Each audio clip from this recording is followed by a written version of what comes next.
Hindi tamad ang gustong mag-side income. Pagod ka lang talaga. May mga gabi na uupo ka, titingin sa phone, tapos biglang mapapaisip, may mali ba sa akin? Gusto mo lang naman ng extra.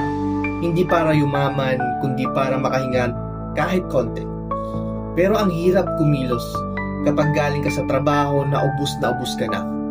Dati akala ko tamad ako. Bakit hindi ako consistent? Bakit ang bilis kong mapagod? Hanggang na-realize ko, hindi pala katamaran yun. Pagod lang pala ako sa sistemang inuubos yung oras at lakas mo. Tapos sasabihin, ikaw ang may kulang.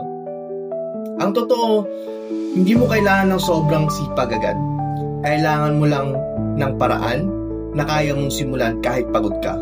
Yung malinaw, yung hindi ka nilulunod na sa info, yung pwede mong gawin kahit tahimik lang ang gabi. Kung curious ka paano magsimula ng hindi nalilito, nasa pin comment yung inaaral ko.